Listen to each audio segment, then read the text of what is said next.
I want to show you guys how to build your online course with a website correctly.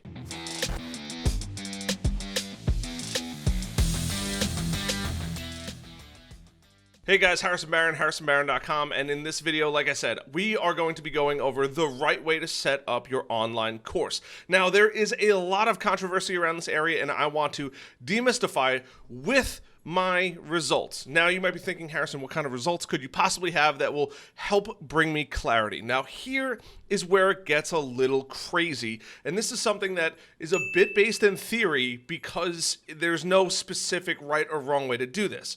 When you fire up a Kajabi website or a Thinkific website, I'm going to share my screen in a moment. The problem is the fact that they offer a website builder, which makes it what we used to call in the IT world a sticky situation. It means it makes it very difficult for you to leave, right? Because you're going to build all this time, energy, and effort into this website, and then you're tied to that platform builder essentially until you go and redo everything in a different platform. And this is what I really don't love. Now, the reason why I don't love this is, one, you don't really own anything. You're really a slave to their bills. That's number one. Number two is sometimes they're kind of separate entities and not all the functionality and features are built into both platforms. So what I actually want to show you guys is what you need to be aware of when it comes to what you need to know about these platforms. Now, I'm going to be jumping into my computer really quickly, and I'm going to be showing you guys what, in my opinion, is the right way to build your website. That way, you're not stuck paying for this forever. Now, this is going to be geared towards an advanced person and a complete newbie who does not have an audience. Also, keep in mind throughout this entire process, your strategy plays a massive role in everything that I'm about to cover. So let's jump into my computer. Alrighty, so we are in my computer. Now, I have covered all of these platforms in previous videos, but here's what I did differently and the fact that I really love the way that I'm going about this, and I honestly think that most people should do this as well. Now, here's the difference, right? You have your normal website builders, you have Wix, you have Squarespace, Webflow, right? And then you also have Kajabi, you have Thinkific, you have Podia, right? And those are all course building platforms, and then Wix, Squarespace, and Webflow are all website building platforms. There's a couple things that you need to take into consideration, mainly on your strategy. If you're going the organic route, purely organic, hey, I want to build up traffic and then offer a course down the road, right? I would highly recommend building your website on one of those first three platforms. If you're a complete newbie, I personally recommend Wix. It's just the amount of functionalities and features you get. Their support is phenomenal. If you guys need help, obviously leave a comment down below. I got you. But the other platforms, Squarespace, it's very basic. It's almost too basic to the point where I don't like it. And then if you're more advanced and you really plan on turning your website into a cash machine over the next 5 or 10 years, I think Webflow is the way to go. Spend the time, learn it. It is a phenomenal, phenomenal platform. But here's the thing. You're probably wondering, Harrison, why do you even say these things? Because Kajabi and Thinkific and Podia, and there's other ones, right? There's Teachable. They all offer a website built in, right? If you actually look at it, it literally will say one website, right? Now, here's the catch. This is my old website. This is exactly what it looked like. But here's the difference. It's on a subdomain, so it's harrisonbarron.mykajabi.com. This was my old homepage, and now I'm in the process of rebuilding my homepage. But here's the thing. If I wanted to leave Kajabi, I don't need to now move 240 blogs like I had to in the past. All of my blogs and all of my content is now built on Webflow, right? I happen to really like the platform. It's very simple. I'm going for a completely minimalistic type approach, right? How to do Kajabi SEO. How ironic that I wrote an article about it, right? You have so much content built into this platform. Now, there's a couple benefits of this and why I did this. One, if I ever want to swap whatever platform I'm using to offer my online course, whether it's Podia, whether it's Thinkific, Kajabi, or any of the other ones, it's very easy. All I have to do is take down one part of my business and rebuild it in a different area. That's number one. Number two is I don't particularly love all the tools that they all offer, right? I am very tech savvy. So for me, I would much rather use a combination of several different platforms as opposed to one platform. Now, I think Kajabi is easy enough that most people can go build an online course. But if you're just starting out, $120 a month for no traffic is a huge amount of money. So essentially what you're doing is you're paying about $1,200 or it's $1,400 a year for Kajabi in return for nothing. Whereas if you go to Webflow, their pricing is much more competitive, right? And same thing with Wix and Squarespace, but it's about $20. Where's pricing's right here. So you're spending about $20 realistically, right? You're going to have the CMS, which is $20 a month if you pay monthly. That means you're going to be able to have a blog. You're going to be able to get a lot more traffic to it. This, to me, is way more worth it. The other nice part about this is if I wanted to move this platform, it's very easy for me to move. I could export all my information, copy and paste it basically directly into Wix and Squarespace. They both have ways to ingest blogs, which is huge. So if I ever did want to get rid of Webflow, it's very, very easy.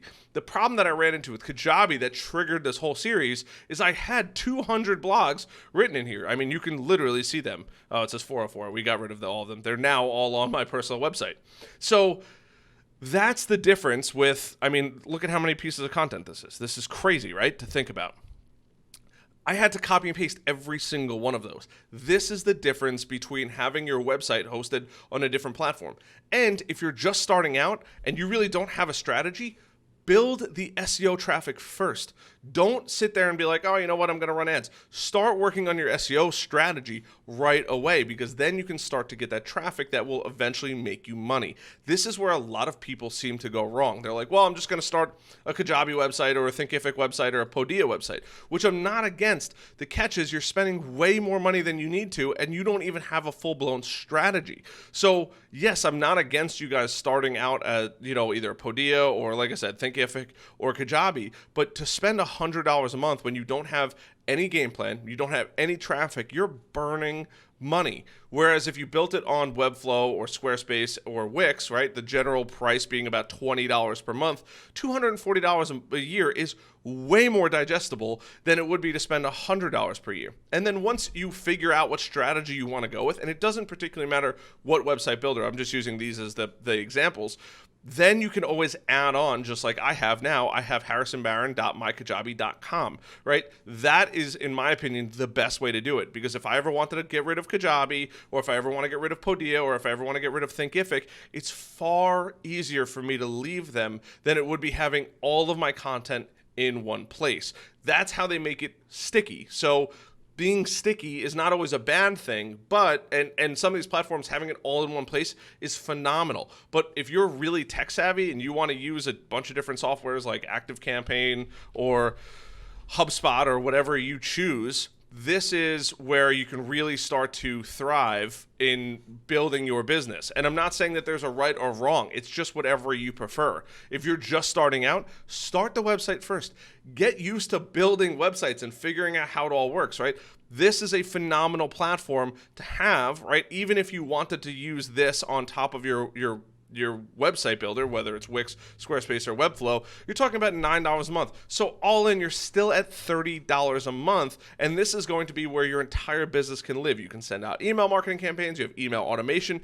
I mean, the functionalities and features that you have in just a simple program like ActiveCampaign for $9 a month is great, right? You also have HubSpot, which is free to start off with. This is the benefit of using multiple platforms. Now, yes, it's going to cause a little more struggle for you, but the overall ability to do so much more is way better. And that's my personal belief. So not being tied to any specific platform just makes you more versatile to move and adjust and modify, right? Because you might start a Kajabi website, realize that, hey, you don't love it. Well, then you still have to build your stuff on there because you're already kind of invested. Whereas if you build it on Webflow, Squarespace, Wix, or any of the other platform builders, you build your website. That is your foundation, and then everything else adds on top of it, right? I don't particularly care if my website says harrisonbarron.mykajabi.com if they're going to go buy my courses. But what I do care about is owning harrisonbarron.com, having a great CMS that allows me to have the full functionalities and features that I really, really want. That is the benefit to me. So however you want to go about your business, if you're like, hey, I want everything all in one place, then absolutely go with one of these website builders. It's going to make your life a million times easier, but just know that you're going to be spending a premium to have all the features that you're not ready to use. I'm not saying that's good or bad. I see plenty of people that drive really expensive sports cars that only do 55 miles an hour. It's up to you on how you want to do it. For me, I'd much rather have home base being on Wix, Squarespace, Webflow, or any of the other website specific builders, and then adding on the course as an additional feature, right? Because you can offer, Kajabi offers landing pages. I'm pretty sure Teachable and Thinkific also offer landing pages. These are all areas that you can add on to instead of worrying about like everything has to be built in. But if you want ease of use and money's really not that big of an issue for you, then yeah, something like Kajabi where everything's all in place, or Podia or Thinkific where it's all built into one place and baked in, then that's the way to go. But that's totally up to you guys. It depends on how you want to run your business, what strategy you want to run your business in, right? Kajabi's SEO is really decent, right? Podia's SEO is decent. Thinkific's website or Thinkific's stuff is decent when it comes to SEO. Webflow is phenomenal. Wix is great. Squarespace is right? Like, so these are all things that you need to take into consideration. I'm going the all natural route. I'm not going to go spend money on ads. I may down the road, but for right now, I need to get the most out of my SEO strategy, and Kajabi, in my opinion, was holding me back. And just in the SEO area, it's nothing against Kajabi. They're a teaching platform. They are a LMS, a learning management system. They're not a fully exclusive website building platform with web developers in mind for everything they do. So this is the comparison, the variations you have. What is right for you is ultimately going to be based on your strategy, how you're going to get those new clients. Is it paid or is it organic, right? If it's paid, then stick with everything on one platform. Go for it. But if you're going to go organic, you may want to use a couple different softwares to test out and figure out what's going to be best for you and what strategies you want. I've proven that you can get quite a bit of traffic on Kajabi. I love it. But now I want to go move over to WordPress and play around and mess around and really build and see how far I can get on Webflow, and grow from there. So these are all different areas that I'm constantly testing. That way I can give you guys great information. So I hope this video helps. If you guys could dominate that like button. I mean, crush that thing, turn it blue. Other than that, like, subscribe, share, notify, all the good stuff. Tell your friends. And by the way, the course building world is like expected to hit like $20 billion. So, I mean, go check it out. And I'll give you 14 days free on Kajabi down below because I love you guys.